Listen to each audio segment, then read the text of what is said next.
किसान भाई नमस्कार। मैं पुनीत सिसोदिया। किसान भाई आज की इस वीडियो में हम बात करने वाले हैं एक ऐसे फंजीसाइड के बारे में, फफूंदी नाशक के बारे में, जो हमारी फसलों के अंदर फंगस जनित रोगों के साथ साथ जो बैक्टीरिया जनित रोग आते हैं उनको भी बहुत ही इफेक्टिव तरीके से कंट्रोल करता है।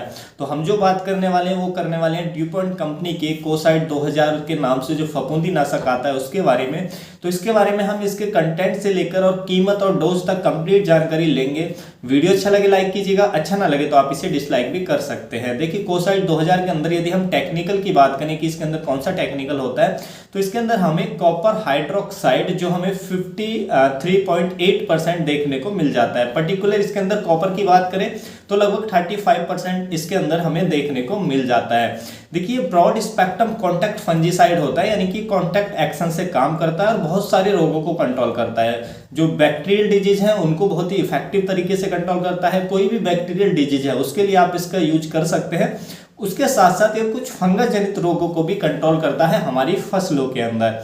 देखिए क्योंकि ये कॉन्टैक्ट है और मैं आपको हमेशा बताता हूँ कि जो कॉन्टैक्ट फंजीसाइड होते हैं वो प्रिवेंटिव में ज़्यादा अच्छा काम करते हैं कंपेयर टू क्यूरेटिव एक्शन, यानी कि वो क्यूरेटिव में उतना अच्छा काम नहीं करते। हालांकि क्यूरेटिव में काम करते हैं लेकिन उतना अच्छा काम नहीं करते, प्रिवेंटिव में ज़्यादा अच्छा काम करते हैं। जो भी कॉन्टैक्ट फंजीसाइड आते हैं वही इसके साथ भी होता है, जो हमारा कॉपर 2000 के नाम से जो फफूंदी नाशक आता है। देखिए ये जो जब हम इसका यूज करते हैं तो देखिए इसके अंदर जो कॉपर होता है वो बहुत धीरे धीरे रिलीज होता है, यानी कि धीरे धीरे से रिलीज होता है, जिसके कारण ये बहुत लंबे समय तक जो हमारी फसल है उसको प्रोटेक्ट करने का काम करता है। यानी कि रोगों से, चाहे फंगस जनित रोग हो चाहे बैक्टीरिया जनित रोग हो, उनको सेफ्टी देने में ये लंबे समय तक काम करता है, यानी कि उनको सुरक्षित रखता है हमारे जो फसलें हैं इन रोगों से। देखिए ये जो फफूंदी नाशक होता है, फंजीसाइड होता है, इसके जो पार्टिकल्स होते हैं वो यूनिफॉर्म में होते हैं, यानी कि पार्टिकल जो होते हैं यूनिफॉर्मिटी होती है उनके अंदर, यानी कि उनके जो कण होते हैं वो एकसार होते हैं, जिससे जब हम इसको घोल करके स्प्रे करते हैं तो ये समान रूप से हमारी फसलों के अंदर स्प्रेड होता है, जिससे जो डिजीज है उस पर बहुत अच्छा ये कंट्रोल देता है हमारी फसलों के अंदर। और देखिए जब हम इसको टैंक में मिक्स करते हैं तो कोसाइड 2000 जो फंजीसाइड आता है, इसको जब हम टैंक में मिक्स करते हैं तो ये सेटल डाउन नहीं होता है, यानी कि ये इसके जो पार्टिकल्स होते हैं वो नीचे टैंक में नहीं बैठते हैं, वो समान रूप से घुले हुए रहते हैं पानी के अंदर, जिससे हम स्प्रे करते हैं तो अच्छा रिजल्ट हमें देखने को मिलता है हमारी फसलों के अंदर।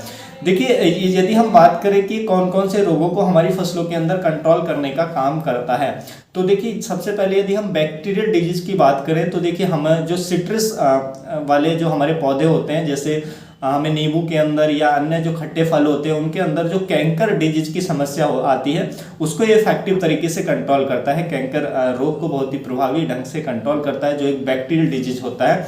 उसके साथ साथ हमें पत्ता गोभी के अंदर या फूल गोभी के अंदर जो ब्लैक रॉट डिजीज देखने को मिलता है वो भी एक बैक्टीरियल डिजीज होता है, उसको भी अच्छे से कंट्रोल करता है। धान के अंदर जो बैक्टीरियल लीफ ब्लाइट हमें देखने को मिलता है या अन्य फसलों के अंदर, तो उसको भी अच्छे से कंट्रोल करता है, जो लीफ ब्लाइट की समस्या आती है। या बैक्टीरियल विल्ट हमें अपनी फसलों के अंदर देखने को मिलता है तो उसके लिए आप इसको ड्रिंच दे सकते हैं, तो बैक्टीरियल विल्ट को भी अच्छे से कंट्रोल करता है। तो इन सभी बैक्टीरिया जनित रोगों को ये बहुत ही प्रभावी ढंग से कंट्रोल करता है हमारी फसलों के अंदर।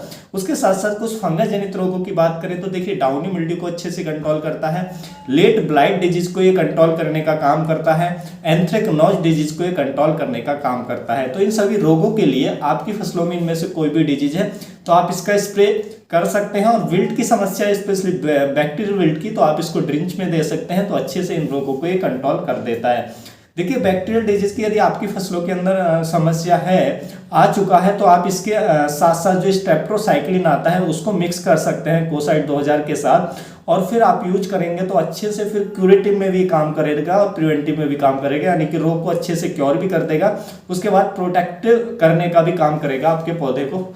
ये यदि हम फसलों की बात करें कि आप कौन कौन सी फसलों के अंदर इसका यूज कर सकते हैं, तो देखिए लगभग सभी फसलों के अंदर यूज कर सकते हैं, जैसे अंगूर के अंदर, टमाटर के अंदर, मिर्च के अंदर, बैंगन के अंदर, गाजर के अंदर, इन सभी फसलों और भी अन्य जो वेजिटेबल्स हैं सबके अंदर आप इसका उपयोग कर सकते हैं।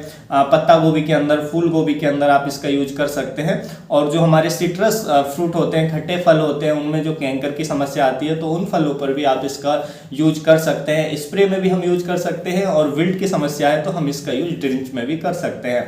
यदि हम इसकी डोज की बात करें तो देखिए इसकी जो डोज हमें रखनी होती है 1 से लेके 1.5 ग्राम पर लीटर पानी में मिलाकर हमें इसका यूज करना होता है अपनी फसलों के अंदर, यानी कि 200 से लेके लगभग 300 ग्राम मात्रा पर एकड़ के हिसाब से इसकी प्राप्त रहती है हमारी फसलों के अंदर। और जैसा मैंने कंपेटिबिलिटी के लिए बताया कि आप इसको केवल जो स्टेप्टोसाइक्लिन आता है उसके साथ, यदि बैक्टीरियल डिजीज की समस्या है आपकी फसलों के अंदर तो उसके साथ आप इसको मिक्स करके यूज करेंगे तो काफी अच्छे रिजल्ट आपको देखने को मिल जाएंगे। जो बैक्टीरियल जनित रोग है बहुत ही इफेक्टिव तरीके से आपकी फसलों में कंट्रोल भी हो जाएंगे और प्रोटेक्ट करने का भी आपके पौधे को काम करेगा। और देखिए यदि हम इसके प्राइस की बात करें, कीमत की बात करें तो इसकी आधा केजी की जो पैकिंग की कीमत है यानी कि 500 ग्राम की जो कीमत है वो लगभग 950 से लेके 1000 रुपए की रेंज में मिल जाती है। प्राइस थोड़ा बहुत अप डाउन हो सकते हैं, स्टेट वाइज चेंज भी हो सकते हैं, तो प्राइस को ज़्यादा सीरियस बिल्कुल भी ना लें।